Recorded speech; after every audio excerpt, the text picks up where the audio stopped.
இந்த பட்ஜெட்ல நானும் தேடி பார்க்கிறேன்.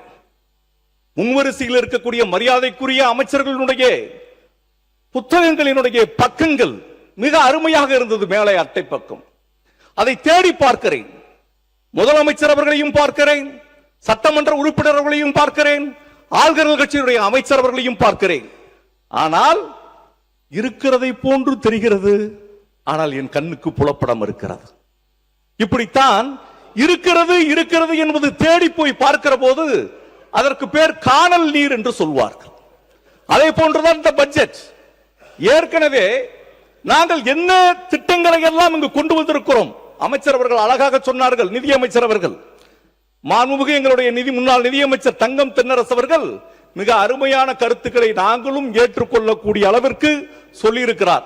நாங்களும் நீங்கள் ஏற்றுக்கொள்ளக்கூடிய அளவிற்கு தான் என்னுடைய வாதத்தை நான் வைக்க விரும்புகிறேன். எங்களுடைய திட்டங்கள் அத்தனையும் நீங்கள் ஏற்றுக்கொண்டிருக்கிறீர்கள், அதற்காக நாங்கள் சந்தோஷப்படுகிறோம். உங்களுடைய பாசனத்துறையினுடைய அமைச்சர், உங்களுடைய அக்ரிகல்ச்சருடைய மினிஸ்டர், உழவர் பெருமகளுடைய இந்த திட்டத்தை இந்த பட்ஜெட்ல கொடுத்தார். சுழன்றும் ஏற்பின்பது உலகம், உழந்தும் உழவே தலை என்ற வள்ளுவனினுடைய வாக்குக்கேற்ப உழவு தொழிலுக்கு பின்னால் தான் அனைத்து தொழிலுக்குமே செல்கிறது. அந்த அளவிற்கு உழவு தொழிலில் எவ்வளவு சிறப்புகளை இந்த ஆட்சி கொண்டு வந்திருக்கிறது என்பதை நீங்கள் எடுத்து உங்களுடைய பக்கங்களை எல்லாம் வரிவிடாமல் நான் படித்து பார்த்தேன். அதுல நாங்க நுண்ணீர் பாசனம் சொல்லி எங்களுடைய அமைச்சர் MRK அவர்கள் பட்ஜெட்ல, நம்மளுடைய வேளாண்மை பட்ஜெட்ல அவர் வாசிக்கிறார்.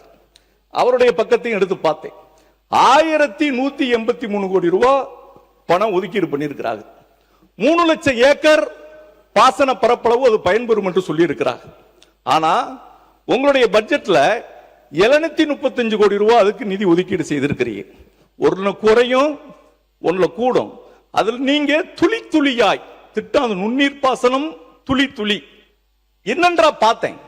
அவர் என்ன சொல்லி இருக்கிறார், இவர் என்ன சொல்லி இருக்கிறார், எப்படி டெரிவேட் பண்றது, எப்படி கம்பேரிசன் பண்றதுன்னு சொல்லி அவர் சொன்ன விஷயம் drip irrigation, tube irrigation, sprinkler irrigation, sprayer irrigation.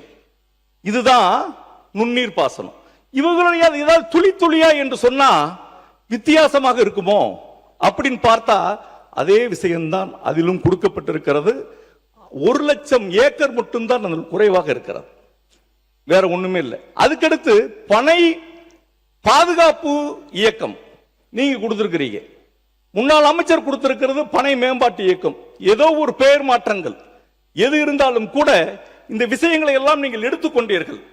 ஏன் மெயின் பட்ஜெட்டுக்கு போகாம அக்ரிகல்ச்சர் பட்ஜெட்டுக்கு போறேன்னா ஒரு விஷயத்தை நீங்க நல்லா புரிஞ்சுக்கிடணும். மாண்புமிகு அமைச்சர் அவர்கள் 10 கோடி ரூபாய் மண்புழு உரம் தயார் பண்ற கேபிட்டல் எக்ஸ்பெண்டிச்சருக்காக ஒதுக்கி இருக்குன்னு சொல்லிக்கிறீங்க. அதே கேபிட்டல் எக்ஸ்பெண்டிச்சரை மண்புழு உரம் தயார் பண்றதுக்காக போன ஆட்சியிலையும் ஒதுக்கி இருக்கிறார். நான் கேட்கிறேன், மாற்றத்திற்கான அரசு என்று நீங்கள் சொன்னீர்கள். இந்த நாடு எவ்வளவோ கனால் இரிகேஷன், எவ்வளவோ dam irrigation, WRD tank irrigation, tube irrigation என்று பல்வேறு இரிகேஷன். ஆனா எங்க ஊரு ரெயின்ஃபெட் இரிகேஷன். மாண்புமிகு நிதியமைச்சருடைய முன்னாள் நிதியமைச்சர் தங்கம் தென்னரசு அவர்களுடைய ஊரு ரெயின்ஃபெட் இரிகேஷன்.